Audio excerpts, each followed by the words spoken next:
শ্রীকৃষ্ণের প্রতি প্রদ্যুম্নের উৎকণ্ঠাপূর্ণ আসক্তির একটি সুন্দর দৃষ্টান্ত হচ্ছে, প্রদ্যুম্ন যখন তার পত্নী রতিকে বলেন, আমাদের শত্রু শম্বরাসুর ইতিমধ্যেই নিহত হয়েছে।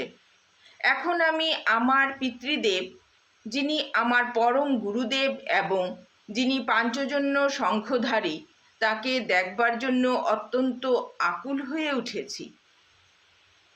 কুরুক্ষেত্রে যুদ্ধের সময় শ্রীকৃষ্ণ যখন দ্বারকা থেকে দূরে ছিলেন, তখন তার বিরহে প্রদ্যুম্ন অত্যন্ত কাতর হয়েছিলেন।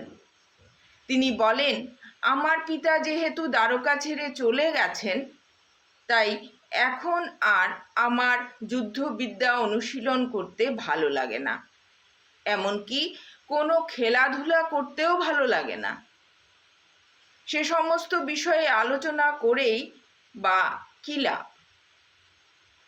আমার পিতার অনুপস্থিতিতে আমার দ্বারকায় থাকতেও ইচ্ছা করে না।